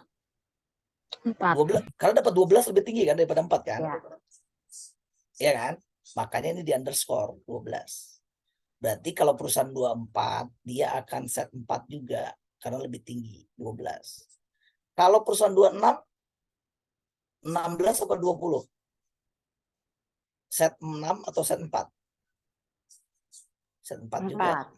Berarti yang ini juga di underscore kan 20 kan. Ya, ngerti ya? Underscore yang untuk perusahaan 1. Sekarang kebalik. Kalau perusahaan 1 set 4, sebaiknya perusahaan 22 set 4 atau set 6? 4. Berarti yang di underscore yang 12 ini kan. Jadi perusahaan Jadi kalau perusahaan 2 bandingnya kolom, kalau perusahaan 1 bandingnya baris. Nah, ini kan juga 20 dengan banding 20 kan, berarti yang di underscore adalah ini. Kalau perusahaan 1 6 lebih baik, perusahaan 2 setnya 4 atau karena 20 lebih tinggi daripada 16. Oke. Nah, yang nice equilibrium itu yang underscore-nya ada 2, yang mana tuh? 12. Ya. Ya, nyebutinnya bukan 12-12-nya, yang nyebutinnya nice 4. equilibrium. Ya, ini strategi profile, jangan lupa ya. Ini adalah strategi profile. Strateginya yang disebutin bukan payoff-nya. Berarti apa? Yang disebutinnya strateginya bukan payoff-nya. 4 dan price-nya 4 dan 4. Ini nice equilibrium-nya.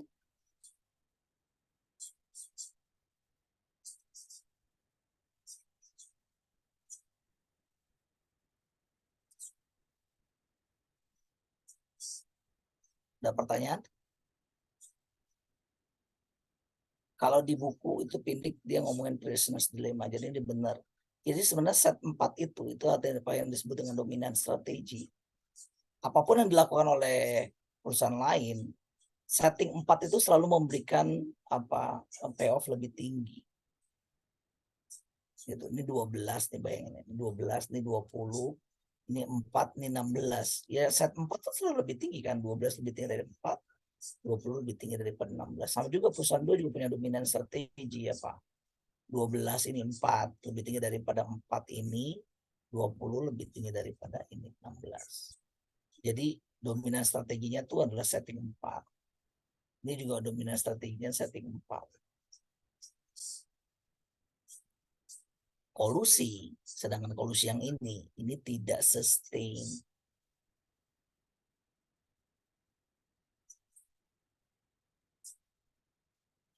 Oke. Pertanyaannya bagi mereka lebih baik yang mana sih? Bagi perusahaan 2 perusahaan ini. Better bagi mereka tuh berdua tuh lebih baik yang mana?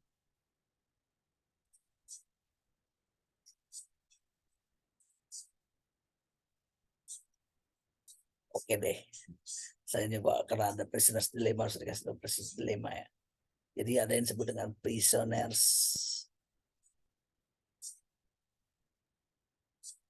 dilemma. Mas Mbak tuh dilema tuh apa sih? Mbak lagi dilema itu apa artinya? Saya lagi dilema nih. Apa dilema? What does it mean by dilema?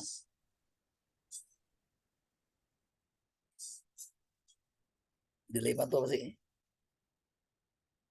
Saya tuh kemarin lupa absen, sekarang lupa lagi. Dilema, I am in dilema. Apa artinya tuh? Saya lagi berada di dilema. Bingung, Pak.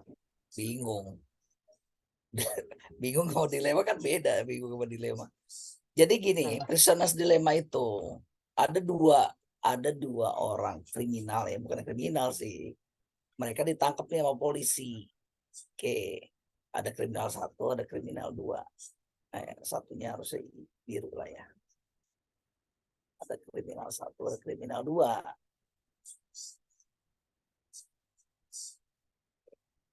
Sama polisi, biasa kalau polisi interogasi ada 2 orang gimana dia? Polisi ngapain? Kalau ruangan, Pak. Dibedain ruangannya lah, nggak mungkin sama. Satu lagi adalah strategi mereka, apakah mereka akan confess, apakah mengaku, atau mereka not confess. Tunggu ya, ini di buku confessnya di atas apa di bawah? Oke, di atas. Jadi confess sama don't confess ngomongnya apa ini? Kalau saya not confess, oke? Nah, yang ini kan juga kan confess atau not confess.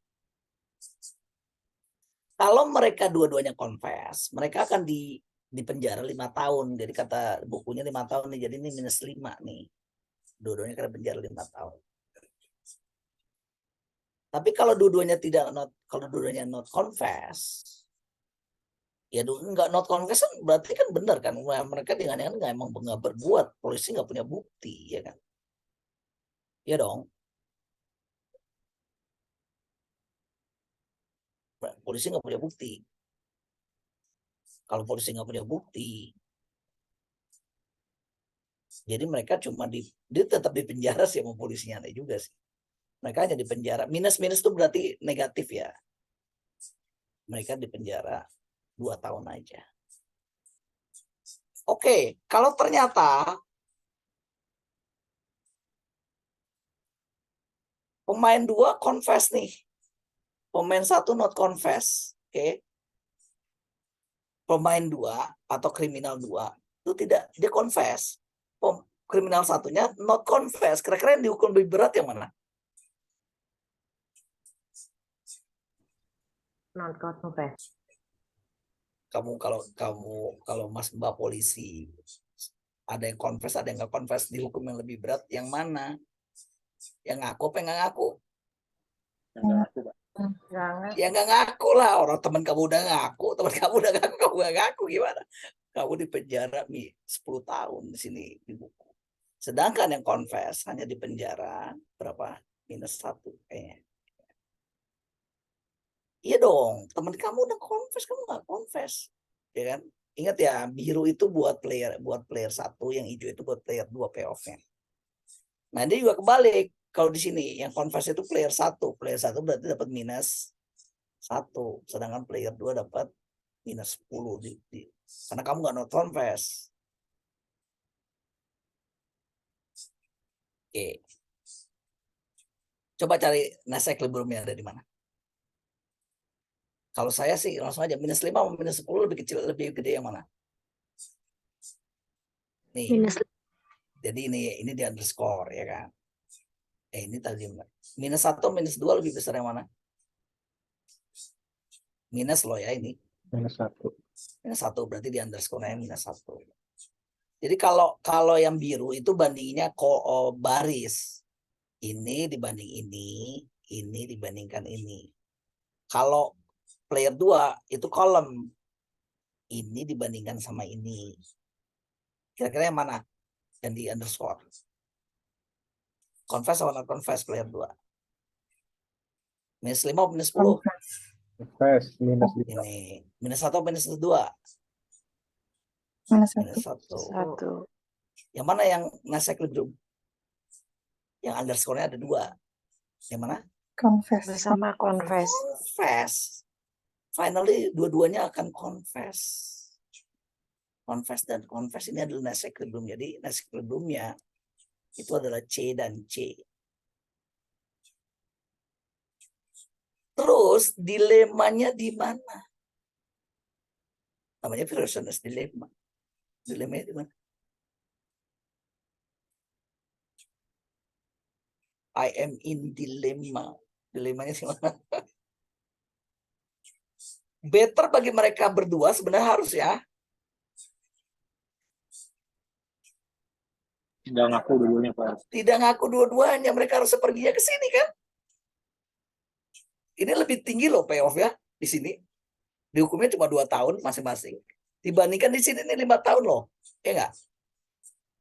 Jadi dilemanya apa? Mereka maunya ke sini sebenarnya. This is ideal. Itu ya dilema ya. Ideal sih saya mau ke situ, tapi saya nggak bisa. Saya berada dalam dilema. Kenapa dilema? Nggak bisa aja saya. Kenapa nggak bisa not confess? Kenapa dua-duanya pada akhirnya milih confess? Kenapa? Kenapa not confess? Karena ada tendensi untuk curang. Karena kalau curang dia akan bayangin kalau ya player 2 ini bisa aja deviate ke sini. Karena -1 lebih tinggi daripada -2. Sedangkan yang ini bisa deviate ke sini, sama, mirip kan. Idealnya mereka harus ada di sini. Kenapa sih mereka nggak di sini? Ya karena ini bukan equilibrium, ada deviasi, ada kecenderungan untuk deviate. Player 2 jadi ke confess, player 1 juga ada tendensi untuk ke confess. Jadi ini not equilibrium, not Nash equilibrium, nggak bisa dipertahanin. Mirip banget sama ini itu. Strukturnya mirip kan. Jadi ini sebenarnya mimicking mimicking itu ya sebenarnya ini prisoner's dilemma juga. Mimicking prisoner's dilemma. Dilema kenapa? Ini loh sebenarnya kita kesini dong nih ke kolusi dong. Ngapain kolusi? Ngapain kita di sini nih? Ini 12 profit kita loh. Kalau kita kolusi 16, ayo kita kolusi. Oke ya, kita kolusi ya. Tapi apa yang terjadi? Ya masa sih? Ini ada tendensi untuk ke sini loh. Yang ini ada tendensi untuk ke sini. Jadi kolusi sebenarnya enggak sustain. Jadi itulah kenapa agak rumit ya melakukan kolusi sebenarnya sih. Walaupun terjadi tapi sebenarnya mempertahankan kolusi lebih susah.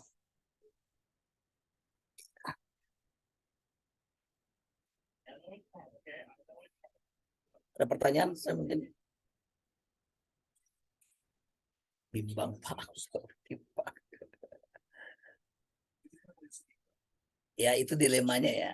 Jadi mereka sebenarnya mau kolusi tapi ada tendensi untuk curang. Ada pertanyaan? Saya belum ngasih Stekelberg ya.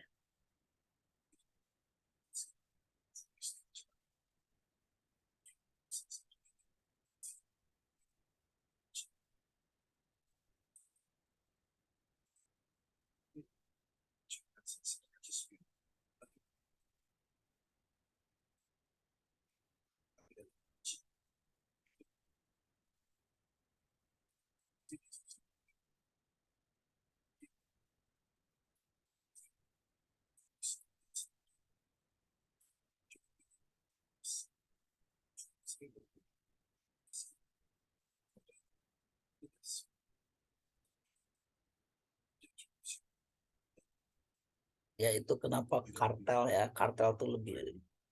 tuh sulit untuk dipertahankan. Kartel paling menarik untuk diperhatikan itu adalah apa yang disebut dengan Phoebus kartel ya.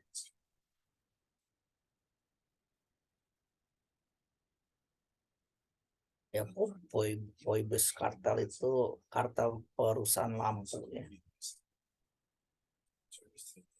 Tapi mereka bukannya profit atau bukan harga atau ini ya. Bukan harga atau quantity. Termasuk OPEC ya itu sulit ya untuk mengontrol ya. Kan mereka quantity. Mereka tuh korno ya. OPEC tuh. Jadi masing-masing akan punya kuota kuantitas. Tapi banyak juga yang deviate sebenarnya. Tapi gimana? Sulit gitu ya untuk mengontrol atau mengawasi ya, yang mana yang melebihi kapasitas dari yang sudah dijanjikan. Jadi OPEC itu sebenarnya quantity kartel. Tapi apakah kartelnya sustain? Tapi sustain sampai sekarang ya. Nah juga ya. Ada lagi Phoebus ya. Yang lucu juga nih Phoebus. Phoebus pakai H sih. Phoebus kartel. Ini lebih ke quality ya. Ada juga ya quality kartel ya.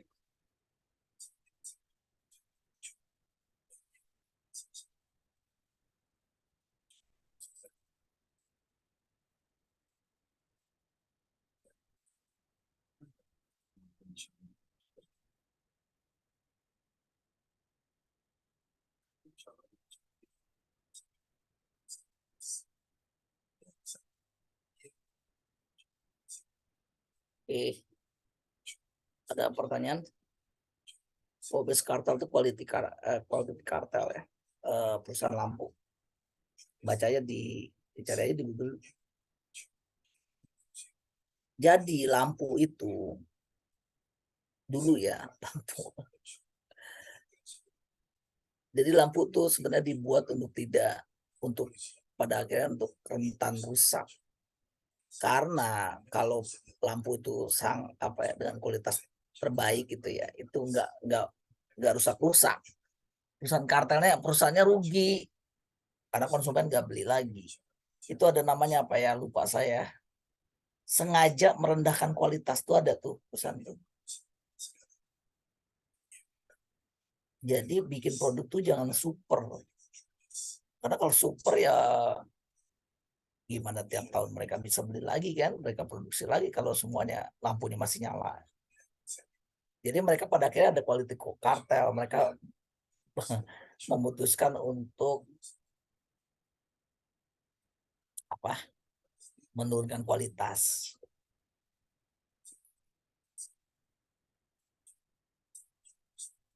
Jadi nggak cuma quantity, nggak cuma price, tapi ada namanya quality kartel ya.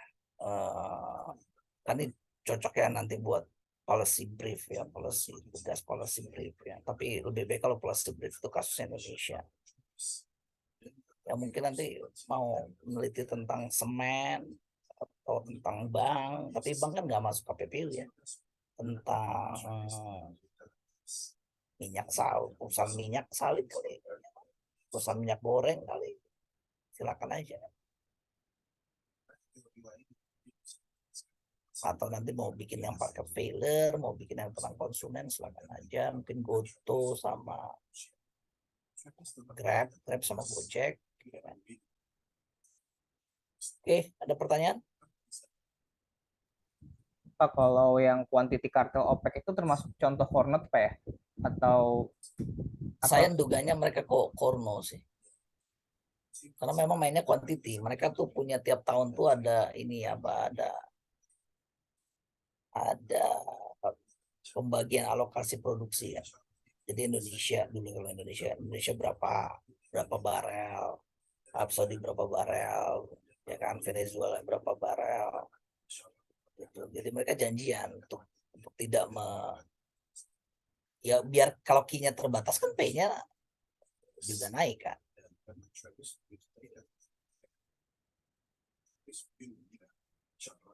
Yang diatur itu kuantitinya, jadi mereka punya kuota masing-masing, produksi masing-masing anggota.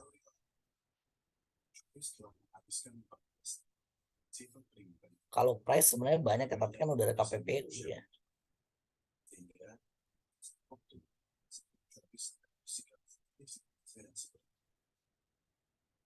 Oke, kalau nggak ada pertanyaan saya udahan dulu sampai sini.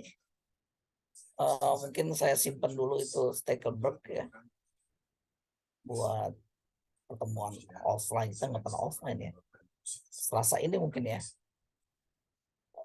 Selasa ini kita offline ya. Pertama kali ketemu, tapi masalahnya ada lebih halal tuh di Depok. Kayaknya sih jam 4 lagi. Ya saya usahain balik lagi ke Salemba deh. Oke, makasih. Tunggu, saya lupa absen mulu. Saya absen dulu ya.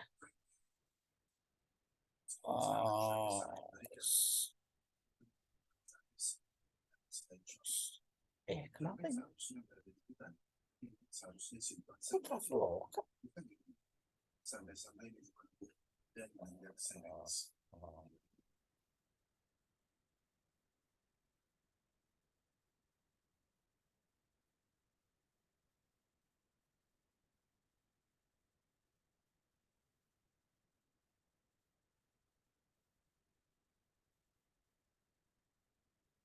Setelah tragedi, keluarga Sharma menggugat Sandy sebanyak $50 juta. Tapi akhirnya sepakat di nominal $4 juta. Sharma juga berusaha menuntut negara bagian Connecticut sebesar $150 juta. Menurut Sharma, mereka sesungguhnya tahu bahwa Travis berbahaya dan beberapa insiden sebelumnya telah membuktikan itu. Ini benar ya? Pradana Yogi. Hadir, Pak. Desi. Hadir, Pak. Agung. Amalia. Hadir, Pak. Ananto. Hadir, Pak. Andi. Arif. Hadir, Pak. Bari. Hadir, Pak. Dinda. Hadir, Pak. Dita. Hadir, Dita, Pak. Hadir, Pak. Gabriel. Ya, Gabriel. Hadir, Pak. Arjuno. hadir Pak. Ilmi. Hadir, Pak. Hevianto. Hadir, Pak. Ibnu, Hadir, Pak. Rehan, Hadir, Pak. Natasha, Hadir, Pak. Nurholis, Hadir, Pak. Nurul, Hadir, Pak. Putri, Hadir, Pak. Raka,